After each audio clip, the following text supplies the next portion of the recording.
Good morning, everyone, and thank you for joining us for the Success Network's Spring Webinar Series. I'm Edith Juguna, and I'm the Network Director. Today's webinar is on nurturing future talent, school and nonprofit collaboration to provide work-based learning opportunities for high school students. We're fortunate to have presenters with deep expertise on this topic. First, we'll hear from Maribel Moreno, Chief of Staff at Genesys Works Chicago, and Nathan Binns, Cooperative Education and Work Study Citywide Program Manager at Chicago Public Schools. Then we'll hear from Angie Hoke and Mary Pilley, who are Program Director and President of Junior Achievement of Central Illinois. And they are joined by Megan Brake, Youth Services Coordinator at Tazewell Mason County Special Education Association, and Jody Vanderheit, Transition Specialist and STEP Vocational Coordinator, Special Education Association of Peoria County. There will be time for Q&A, and we are recording the meeting and we'll share it once the meeting is over. So now I'll kick it over to you, Maribel. Good morning, everyone. Thank you so much for joining us. I'm actually going to pass it over to Nathan. He's going to get us started. Hey, everyone. Again, I'm Nathan Binns, and I work with Co-op for CPS, and Maribel asked me to join just to talk a little bit about the partnership that we have and how these opportunities really help our students to get real-world experience. As this slide talks about, who is Chicago Public Schools? Well, this is just some data points, and you know, things change from semester to semester, year to year. So we try to provide a wide range of highly qualified programs for our students in different learning environments, and to meet the ever-changing needs to prepare students for college, career, and life. And so we serve, you know, over 300,000 students in this at various schools.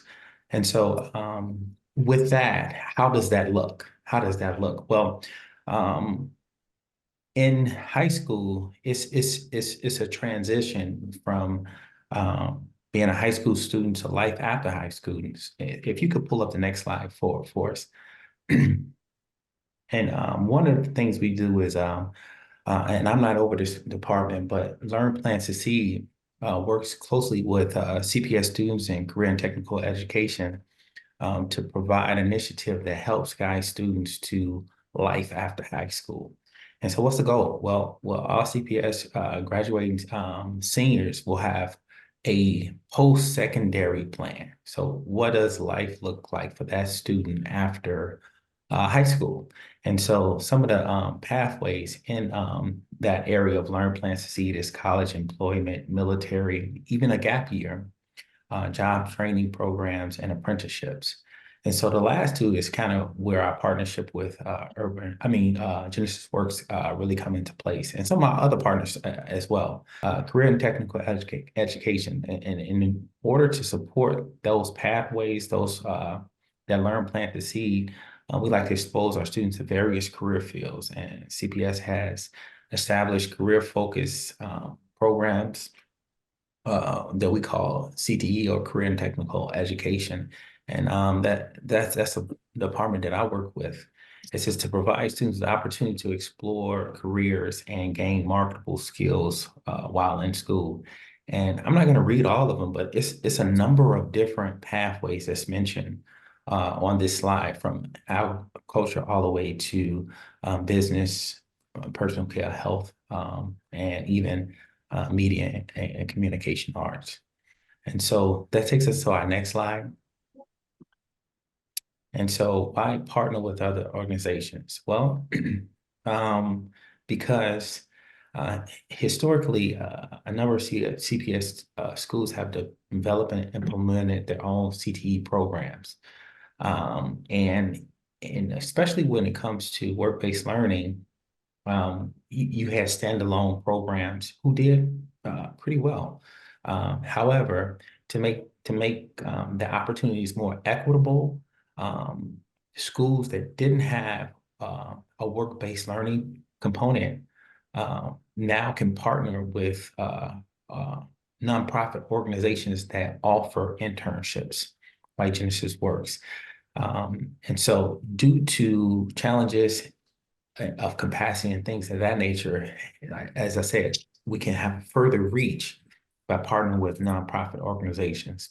And how does that look? Well, they work with us as point of contacts to provide paid internships for students in career-specific pathways. Next slide, please. And so that's where Genesys Works comes in, because of that liaison or that partnership to provide those opportunities.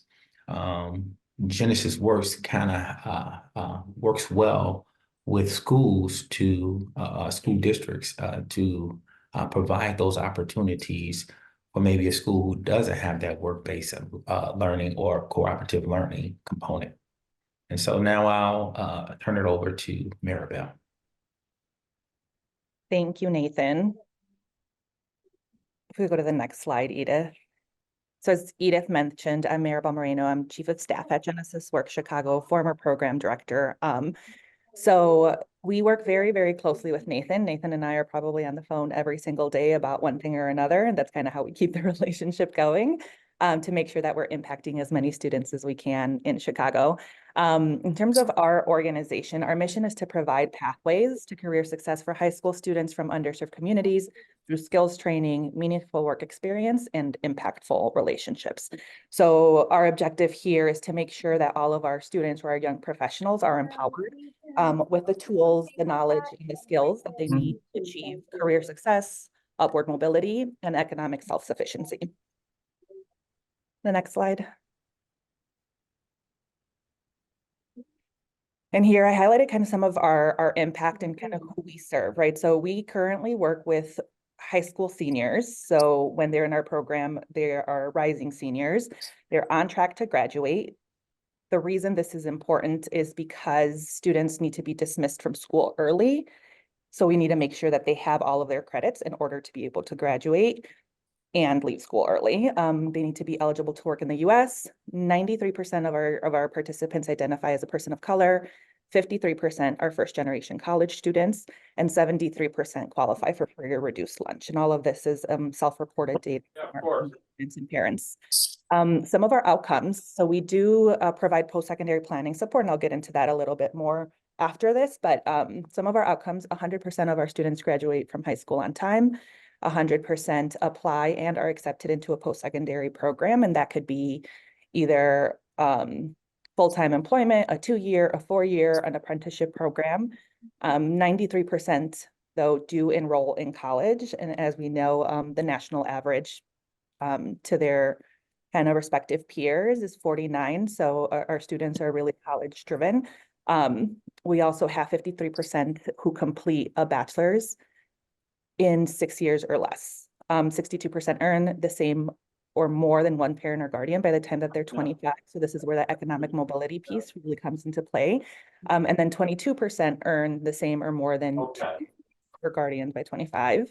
And then the median income for our students by the time they're 25 is $60,000. And just on this side, you see some highlights where we've served over 1,300 students since we've started in Chicago. We are a national organization, but we've been in Chicago since 2010. We partner with over 80 CPS schools. That includes traditional CPS schools and charter school networks. And then we have over 50 corporate partners who employ our students. And then you'll see here's just kind of a highlight from one of our alum, Manuel from class of 2011, gives a lot of credit to Genesys Works Chicago and kind of in his success. He was an intern at AT&T when he was in our program, and he's now a full-time employee at TransUnion. Next slide, please. So here's kind of like the how behind how we do all of this. And this is where we leverage our partnerships and relationships with our school partners and Nathan specifically. So our program starts our recruitment. We're actually in interview recruitment season right now. So once we get to summer, we will have our students identified for our next class of young professionals. That means that during the summer, they're taking part in skills training. This is 7 weeks of a paid training that includes professional skills and technical skills. And back to Nathan's Learn, Plan, Succeed and kind of some of those fields that they're focusing on, we fulfill the piece of the IT and the business side, because we do have 2 training tracks that align to business technology and accounting and finance. And then this is an opportunity for students to earn a paid internship during their senior year. They're not guaranteed. So throughout training, there's multiple assessments that take place in order for us to decide if a student is internship ready. Then once they're selected and placed into an internship, we have a pretty intensive onboarding process and kind of matching process with our corporate partners and our team. But this leads to an 800-hour paid internship. This is where also their schedule needs to be adjusted on the school side. So the placement part is where we're really in constant communication with our schools to make sure that their schedules are adjusted. And they do receive credit for being in our program towards their graduation and grades. They're supported by our program coordinators and their supervisors at the corporate partner, and this leads for them to have an opportunity to earn up to $15,000. Throughout the paid internship, so we're providing career and college coaching. So we do provide post-secondary planning support. So they do receive 60 hours. And again, that means that either they're applying to schools or they're applying to different programs, and they are required to apply to a minimum of 5 programs. And again, they also receive credit and a grade for this part of our program as well. So once our students complete their internship, usually that goes through the entire school year. Some students stay on to work through the summer, and then they become alumni of Genesys Works, and we do still continue to support them through their post-grad experience. So we do that through academic support, career coaching, also providing them with opportunities for internships and jobs with our corporate partners. Next slide. And as I mentioned, we've been kind of doing this work in Chicago for over 10 years now, and there's been a lot of lessons learned, a lot of best practices that we've had to kind of hone in on and make sure that we're doing the best to serve our students. So here's some of the things that we know work, right? So we want to make sure that clear and consistent communication is very important, right? That we're talking to our school partners and our parents and our corporate partners consistently throughout the entire experience, where it's not just a one-time here, your students onboarded and then they never hear from us. We really want to leverage those partnerships to support like a holistic approach to our students' success in completing their internships. Always consider the insights of your school partners, right? They know their students best. We do ask that our school champions complete a counselor recommendation so that we really get to learn our students and meet them where they're at, when we can. And that leads me to the learn and understand the needs of each school partner and their students, right? Every school, while they're a CPS school, doesn't mean that they all run the same way. Staffing is different at each school. Schedules are different at each school. So it's really understanding what does each school have and how can our team support and kind of fill in those gaps to make sure that their students are still receiving an opportunity and access to our program and the support that they need to be successful. Again, as I mentioned, involving parents and school champions, students who are having performance kind of challenges in their internship. When we really bring in our parents and our school champions, we see that the students really almost a little bit of a reality check, right? Where it's like, oh, just because I'm part of this program doesn't mean that nobody else knows what's happening in my life. We really are a united front when it comes to that. And then from a corporate partner perspective, I think what's really important is to create a strong onboarding and training process for supervisors, keeping in mind that they're not trained to work with 16, 17-year-old teenagers, right? So making sure that they're also supported and providing a safe space for our students where they can really thrive and grow. I think another piece, we're going through a little bit of a revamp of our summer training curriculum, and that's something that we've really taken into account is how much time we're spending on our professional skills and the soft skills versus the technical skills that go into the roles that our students play. And really even feedback from corporate partners, right? The soft skills are the most important. So really spending more time on that. The technical skills can come later once they're on the job, but really, really making sure that students are comfortable with introducing themselves, writing a resume, sending a professional email. I think those are the things to really focus on when training students. And that's what I had for Genesys Works. I'm passing it back to Edith. Great. Thank you, Maribel and excuse me. Thank you, Maribel and Nathan. And we will now kick it to Angie and Mary and their team.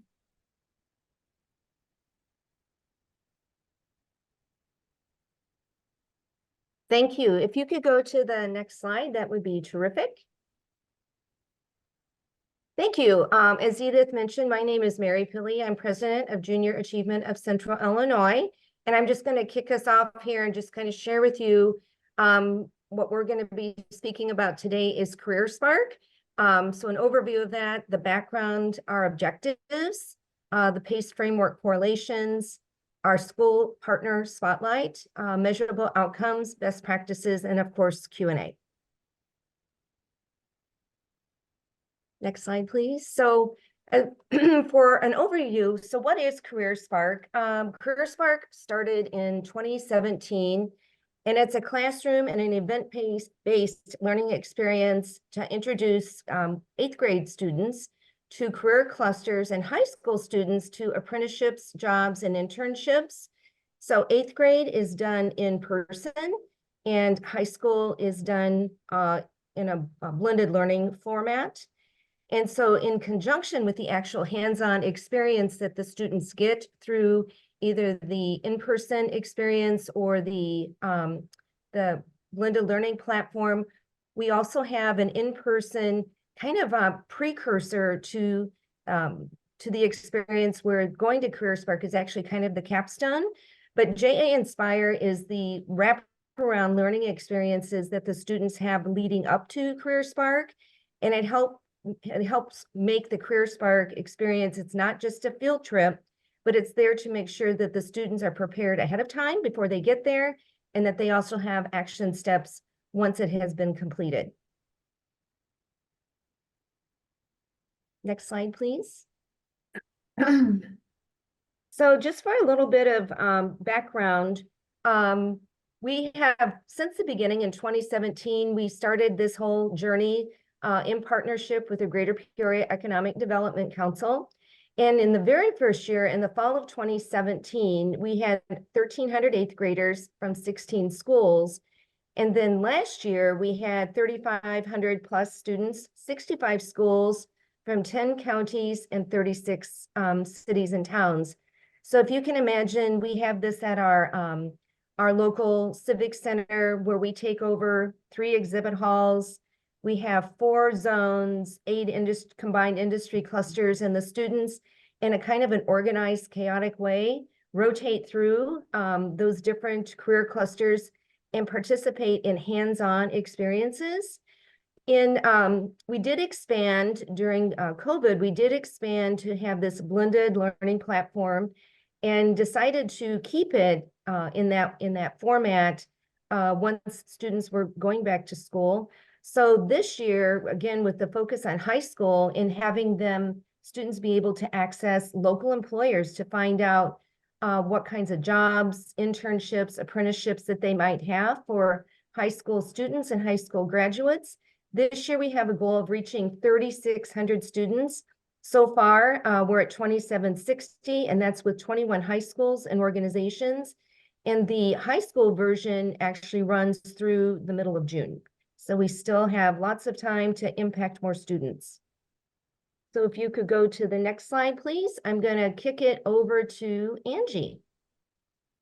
Hello, Angie Haug, Junior Achievement. Well, I will be sharing a little, as Mary said, about some of the objectives, how this correlates with the PACE framework for schools, also some of our measurable outcomes, and want to introduce our high school partner spotlight when we get to that one. So if we could proceed to the PACE framework, here we go. So in this section, some of the objectives in this experience are that, of course, we want to prepare our students 8th grade through 12th grade for successful futures. And you might be wondering, well, why 8th grade? Part of this is because we really want to have this touch point for students. They really need this to help them select their high school classes. So success in high school is, of course, largely dependent on what kind of classes are they taking, how well prepared are they.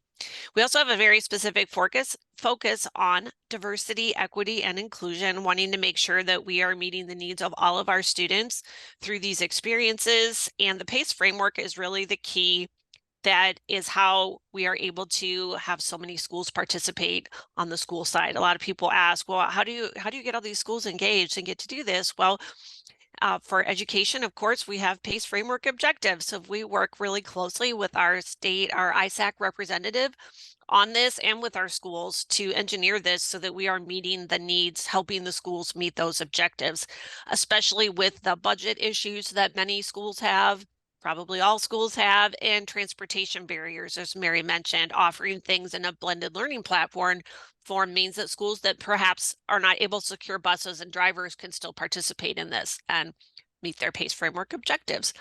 Another big objective is really helping our employers. You know, we hear a lot, well, we need these workers, but we don't really know how to connect with the schools. And the schools want to have realistic experiences like this, but are not really sure how to navigate that employer space. So we try to think of ourselves as the bridge, you know, bridging the gap between education and the world of work, and helping bring all these stakeholders together, because we all have that common goal to help our students be successful in the community. We also wanted to make sure when we started this that we were doing something that we could measure. So measurable outcomes are so important. The amount of time and resources it takes to do these types of things, it's very important that all stakeholders know that what they are doing makes a difference. And so we take that very seriously. And I'll be talking about that in a little bit. We do also have a long-term goal at some point. We hope to do some sort of longitudinal study to see the impact of this into future years. So that's something that we hope we can do in the future. So on the next slide, I have a little bit of information prepared about the PACE framework. If we could go to the next slide. And this is just a snapshot, but all junior achievement programs are correlated back to not just different learning standards for the state, such as social science, ELA, math, social emotional standards, work readiness standards, but we really highlight the PACE framework here because it is such an important thing and will continue to be important as this is expanding to grades 6th and 7th in the coming years as well. But for 8th grade and up, you know, we really rely on this. There are so many different correlations. We've worked closely with our ISAC representative, Megan, on matching all this up so we can make sure that we are continually improving the experience and meeting the needs of our educational stakeholders. So with that in mind, I want to go on to the next slide where we're going to introduce our spotlight partner and then talk after that about some measurable outcomes. So if you could go to the next slide, we have partnered with our local transition planning committee for students with special needs, special education students in the area. In fact, it was just last week that the annual career summit for Peoria area special education students with mild disabilities happened. So we have Megan Brake on the call with us. Megan is Youth Services Coordinator for the Tazewell-Mason County's Special Education Association, as you heard. Jody Vanderheit is not able to be with us today, unfortunately. But Megan is going to be able to share and answer questions about how that went and what we did.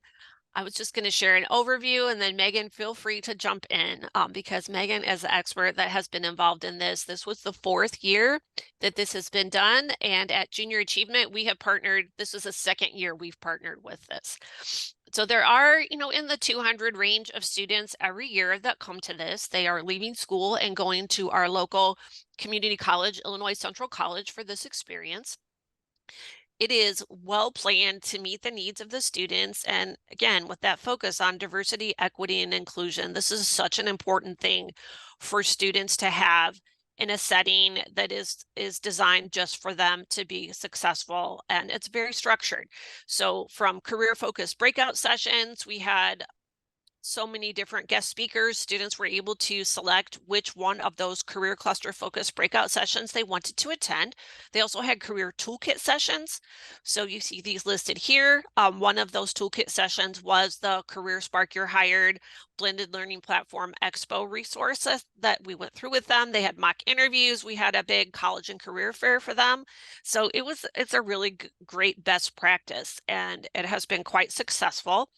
I know as far as the outcome and the surveys for this exact experience, it just happened last week. So we don't have any final data to report on that. But I'd love for Megan to jump in. I'm sure I've missed some things. No, you actually covered it quite well, Angie. No, I just wanted to share how vast our breakout sessions were. I was very excited to see just how broad our areas were, and just wanted to share some of the breakout sessions that we did.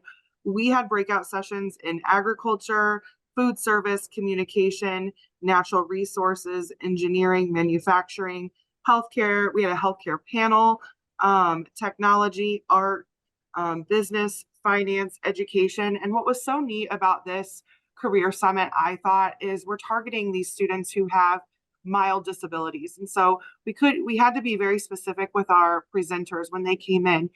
We can't have these presenters come in and kind of talk over the students' heads. So they had to be very specific about what they were talking about. So when I say we had somebody come in and talk about education, well, we may have students that are interested in going into the education field, but it's on a very different level. You know, they're not always interested in going into being a teacher, but maybe more a specific level of being a paraprofessional, and letting the students know that just because, you know, it doesn't always have to be their end goal doesn't always have to be teaching. They can still be interested in education and still have opportunities within education. So it was a lot of working and sharing with the presenters about what the skill level of the students was. And I think that helped and contributed to a successful event. I also, I loved the networking piece of this because we all had to reach out and kind of network it with our community and find the presenters. And so I think it stretched us all in different ways and helped us connect better within our community. And I think as this continues, because I think it definitely will, it will show strength and a lot more networking within our community. And I appreciate that. I also think another thing I wanted to highlight was that this event is kind of birthed out of an initiative from DRS, because we work with the Division of Rehabilitation Services.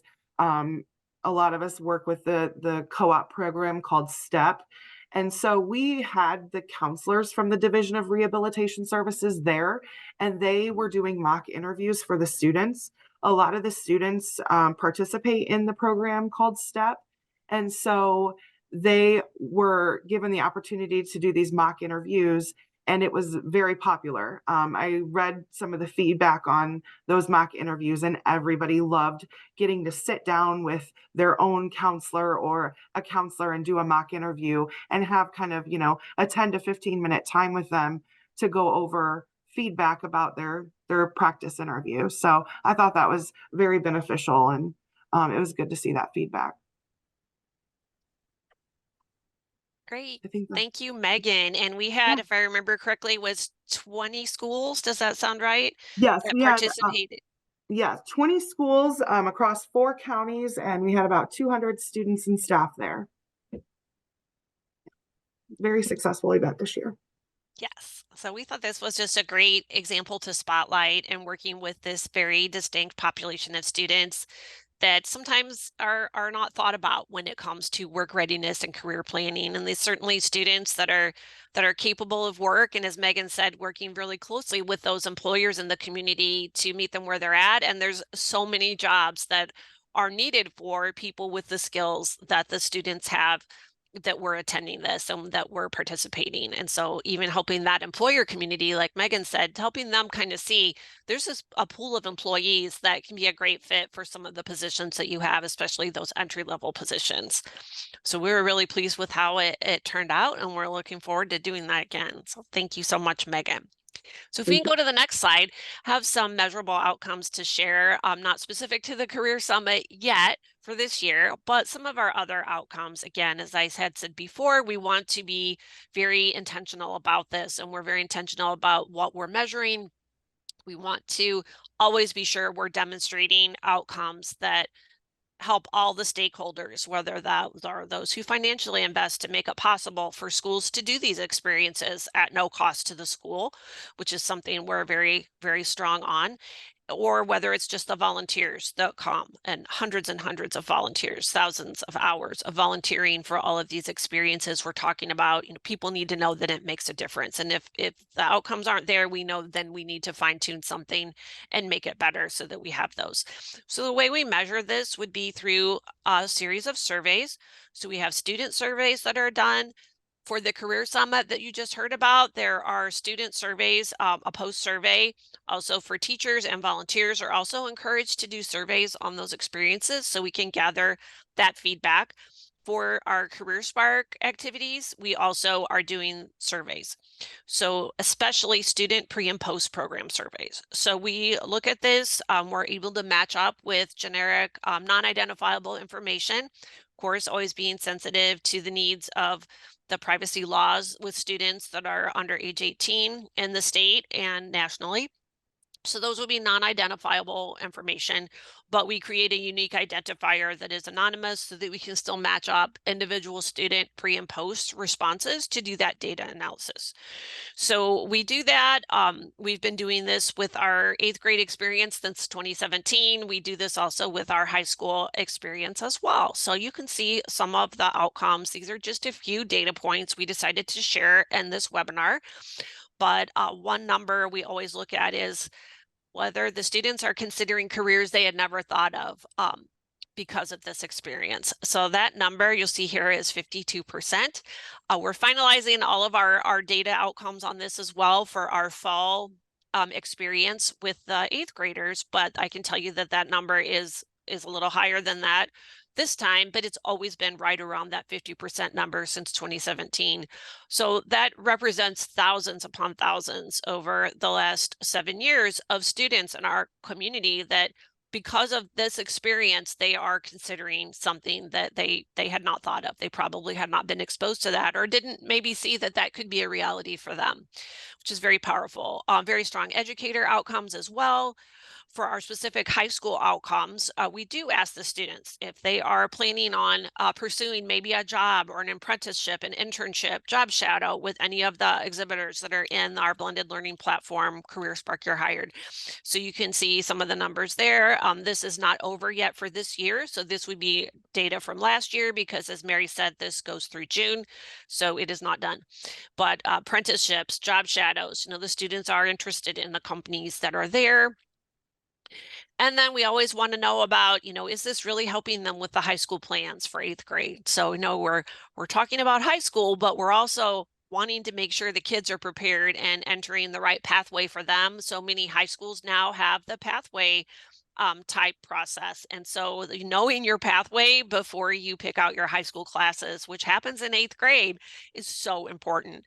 So we have overwhelming majority, we have 75% saying that they feel more prepared to make those high school plans after having these experiences.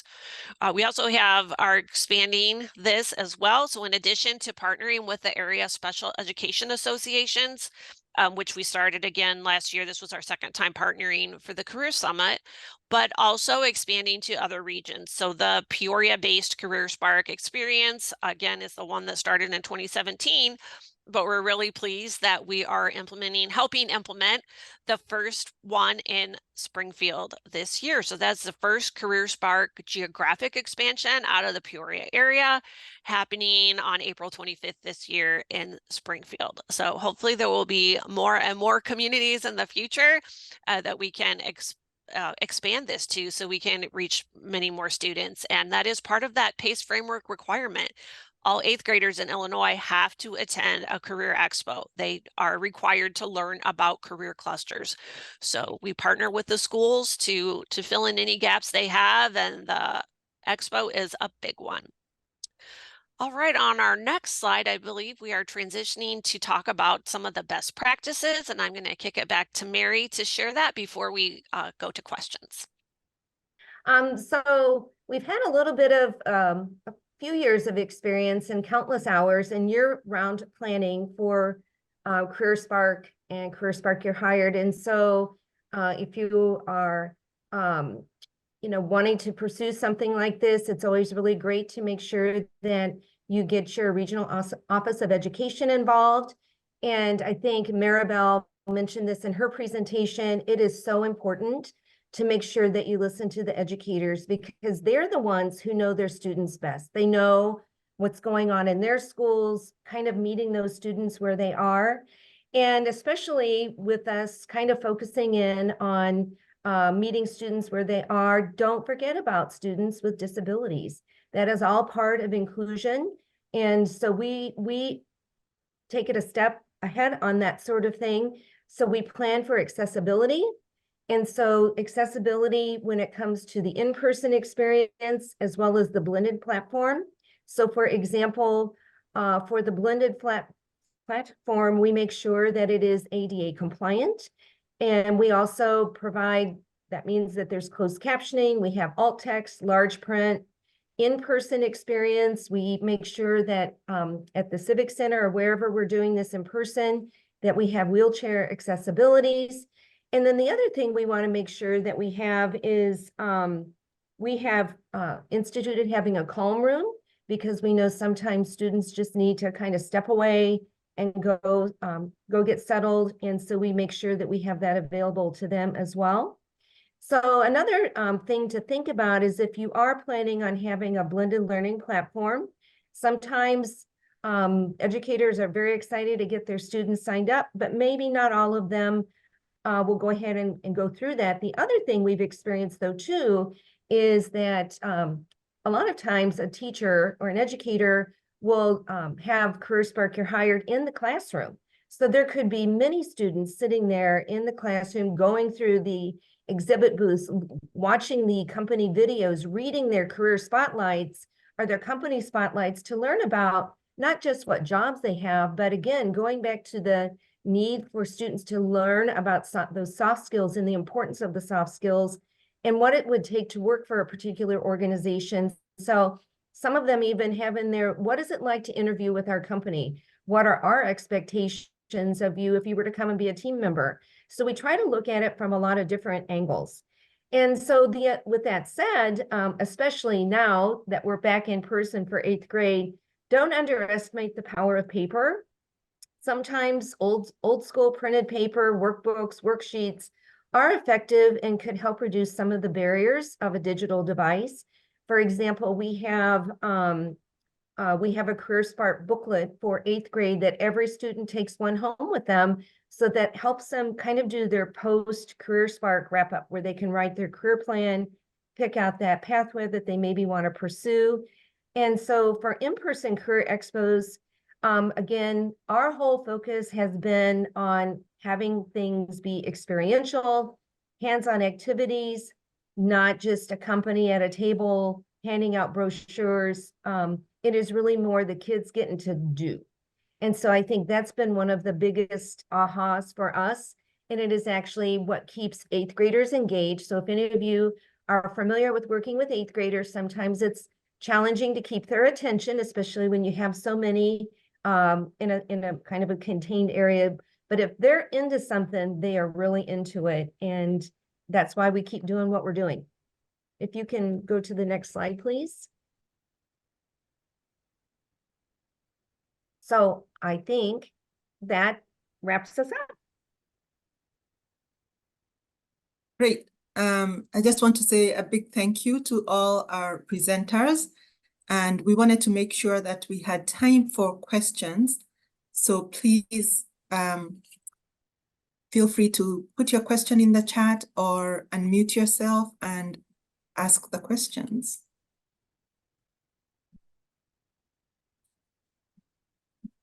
All right, while we wait for folks to come up with questions, I do have a couple of questions.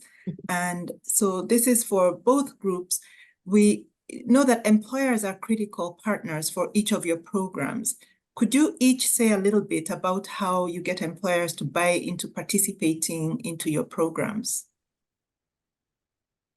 Yeah, I can go first.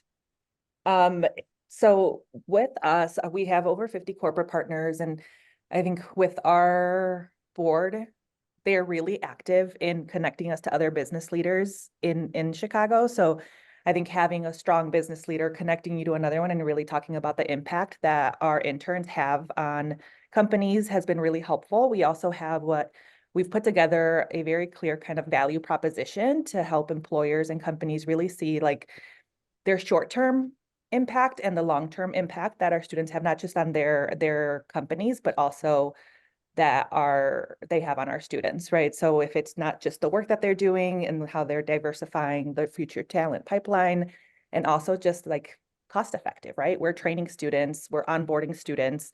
So that's time and funding that they don't have to invest. So I think that's been really helpful, where we codified kind of like, what is it that you're really getting when you hire a Genesys Works intern?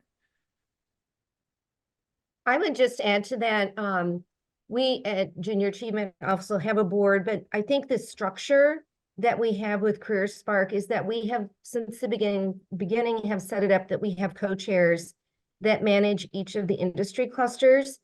And so we found these champions that are with companies, right? And so they then go out and are able to advocate on behalf of their industry with their peers within other businesses.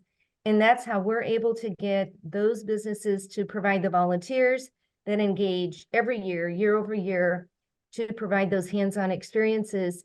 And I would say for the high school piece of it, we this year have, I think it's 40 different employers or organizations that we have been able to share with them the value of them getting out in front of their future workforce, and this being just another pipeline, if you will, to their future workforce, and how they can actually drive the difference in making sure that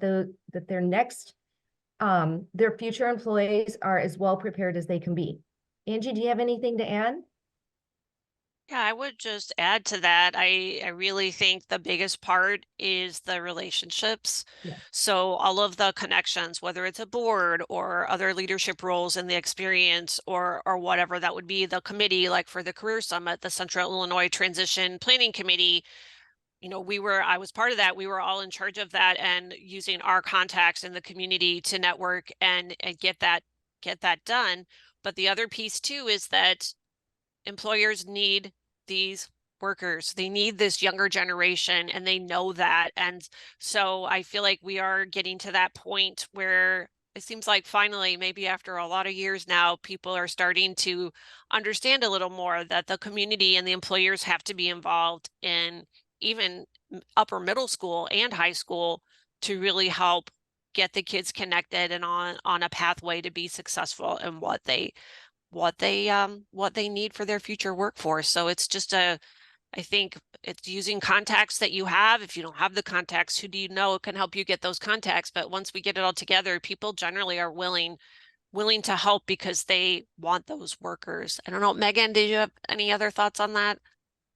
Yeah, and I do actually. One of the things that I have found, specifically in working with individuals with disabilities, and talking to employers, specifically large groups of employers, is they don't recognize with special populations how the benefits of having those special populations on their team.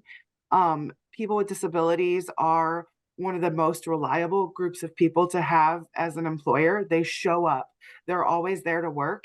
And I think pointing those things out to employers will make them more interested. So working with employers and kind of educating them on how successful of a partnership it can be is important. Great, thank you for those pointers, and I definitely appreciate the emphasis on the importance of relationships. Another question I have, unless there's someone in the audience with a burning question. I don't see questions in the chat. Please unmute yourself if you have a question.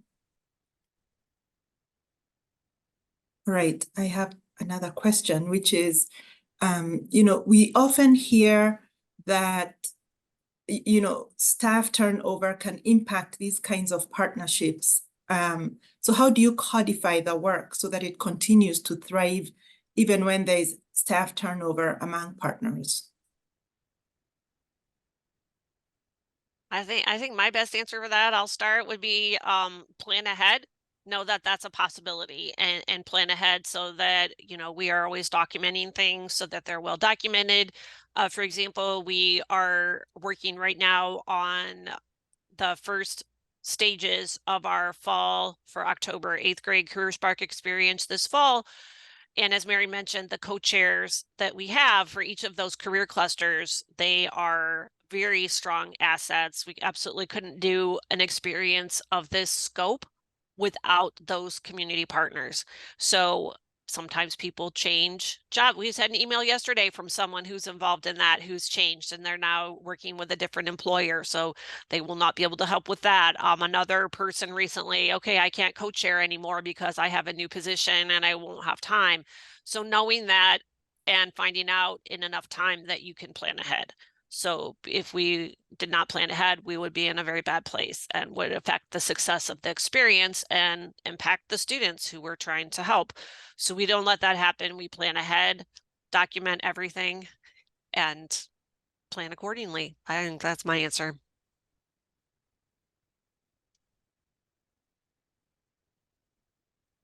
I think to add on to that, I think that's really important. So we have someone who's on our team full-time, who's dedicated to cultivating relationships with our school partners. But I think a lot of that piece and the focus for his role is really to get the buy-in from the school leadership and school partners. And Nathan helps us with this piece too, to where the commitment is to our program and the outcomes that come from students participating in our program, rather than a relationship that they have with a person. So really creating the buy-in based on outcomes has been really helpful for us. So even when there's been staff turnover at our schools, there's always somebody reaching out to us saying like, hey, I know we've worked with you before. Can we work together again? So there's a question in the chat about if you could talk a little bit about your alumni supports and how you might engage students who've gone through your experiences. Yeah, I could elaborate on that. So we are a 6-year program, right? So we're starting with them when they're seniors in high school, and then throughout college or whatever their post-secondary plan is, we stay connected to them. So this can be something as simple as an email blast on like, hey, come to this workshop. We do continued professional development with them in terms of like updating their resume, how to apply for certain jobs, interview skills.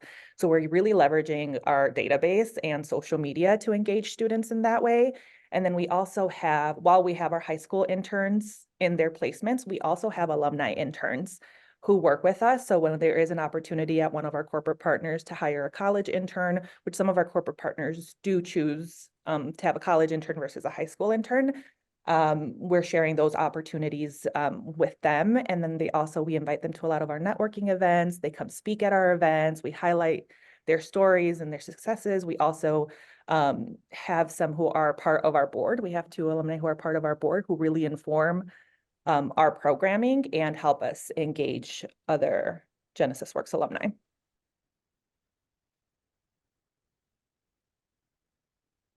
I would say for us, so at Junior Achievement, we will find the students after perhaps they've graduated in various places or we come across them in the community. Often they will volunteer with us once they are not in, well, sometimes even when they're in high school, because we have programs where high school students can be involved and volunteer too. But often we will find them as they volunteer, perhaps through their college or university or an organization where they work. So we find them that way, of course, due to the different laws, such as the Child Online Privacy Protection Act, the state of Illinois, SOPA as well. Those laws, we at Junior Achievement, we do not have the names and contact information for minor age students. So we don't collect that. We don't have access to that. That is all confidential through the school because we're partnering with the schools. So we're always looking for those alumni in our community and we find them and we're always eager to share their story. We use those testimonials. We might feature a story of alumni in our newsletter or in a video that we use on social media and certainly through volunteering. For example, I will highlight one partner. So Woodruff Career and Technical Center in Peoria, part of Peoria Public Schools, there is a teacher there that we work with, and he has all his students come back and volunteer at Career Spark because they all did it when they were in 8th grade, and he sees that as a really great way for them to give back and have some service learning opportunity. for that, and they are in his welding program, and he wants them to have that experience of kind of helping where they used to be, see where they came from. And they are, I can tell you, they're some of our most tremendous volunteers at that event are those high school students that he brings. Great, thank you for that. I know that it's always helpful to have folks who've gone through the process participate and support others who are going through it. So love the way that you're both engaging your alumni. So I have a question now around challenges. So for Genesys Works and CPS, what are some challenges you've encountered in implementing the internship program? And how have you addressed those challenges? And then for Junior Achievement and your partners, what are some challenges you've encountered in implementing the Career Spark program, and how have you addressed those challenges? Nathan, do you want to, from CPS perspective, then I can chime in. Yeah. So one of the challenges we face is by it being a partnership and having an equitable reach, just communicating the importance to schools who want it and how it's scheduled. So especially with an early leave, the schools just have to understand that the students have to be scheduled so that they can take advantage fully of the program. In order to do that, we partner with Genesys Works to do a counselor reference to make sure the student is on a track as well as qualifies to leave early. For various reasons, and we might get a transfer from another state or another school district with different educational requirements. And so even though they never failed a class, they just might not be on track to graduate with CPS standards. So once we get that worked out, those are some of the challenges we face. And secondly, we work with not just the administration, but the counselors and the schedulers to get that put in the program so they can take advantage fully of the program. So those are challenges, but those are workarounds. We also have weekly meetings with GW as well as our other partners so that we can ensure, okay, the students are meeting what we can do on a CPS side to ensure that they have full success on in this wonderful program that allows them to have that career industry experience. Yeah, and I think along those lines with scheduling from kind of like a placement and onboarding perspective into the internships, another thing that we consider is an intern's commute once they get out of school and what time they're getting out of school. And I think that can add another layer of a challenge because, you know, we want to make sure that we're creating accessible experiences, right? So we do have some internships that are fully remote. We have some that are hybrid, and we have some that are in person. When we run into that challenge, where a student maybe is now required to commute an hour and a half, right? Like, yes, we have a great public transportation system in the city, but it gets dark early. So we want to make sure that we're not creating more barriers than support. So we'll work with our corporate partners on kind of trying to figure out, is it possible for it to be a hybrid, or is it possible to make it a remote role, or, you know, how can we kind of make sure the students still have access to this experience, and that our job partner is still getting what they need from their investment in our interns. So we really do try to keep the commutes to about 45 minutes, give or take. But that always kind of poses a challenge as well. I would say for Career Spark that our transportation is probably one of those the biggest obstacles with the shortage of bus drivers. That is not unique, I know, to Central Illinois.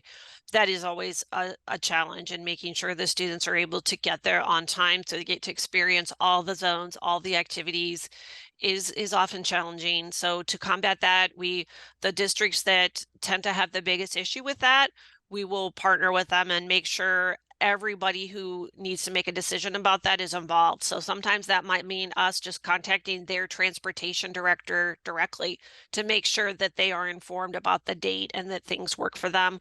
That's also why we are continuing with our blended learning platform model for high school, was again because so many high schools, there are already a lot of things happening where kids are they need the buses for sporting events, for music events, for so many things, that the bus transportation can be a barrier. So we bring it to them through that platform so they don't have to worry about that. And I don't know what Megan would say was our biggest challenge with the Career Summit. I know I'm thinking of some things, but I don't know if Megan would say the same. I would probably say making sure that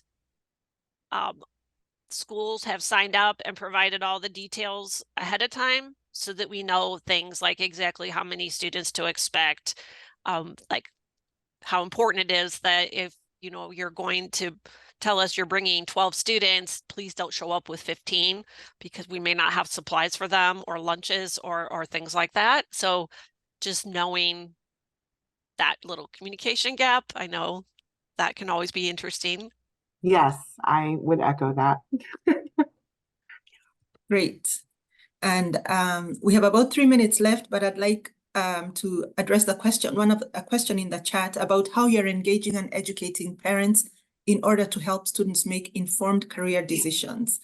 So in the few minutes we have left, which of you would like to take that? I'd be happy to, if that's okay. Yeah. So I would say at Junior Achievement, again, we do not have the contact information with the students we're serving because we're largely partnering with the school or with other organizations. So we don't necessarily have line of sight to the parents. However, we have so many resources for them. So we have a portal called JA Connect at connect.ja.org. Anyone in the country, any city or state, no matter where you are, you could go to connect.ja.org and find resources to help your students with those informed career decisions. So we are always trying to promote that and get the word out, through various channels so that people know they could take advantage of that. Going back to the power of paper. And so with Career Spark 8th grade, they have that take-home booklet. And so we also encourage, and when we communicate with the educators, we encourage them to, have the students speak with their parents about what they've learned, what they liked, what they didn't like, and the same thing with Career Spark You're Hired. We encourage our educators to have students share that platform with their parents. And I think we've even had some adults take advantage of some of the opportunities out there because companies can actually post jobs out there that they're hiring for. Great. Well, thank you all for a really informative presentation, and thanks to all our attendees. And I also want to make sure that you're aware of our next upcoming webinars on April 23rd, supporting and scaling post-secondary readiness through stakeholder engagement and continuous improvement. Please sign up for that. And the AI Ready Workforce on April 29th. Again, thanks everyone, and enjoy the rest of your day.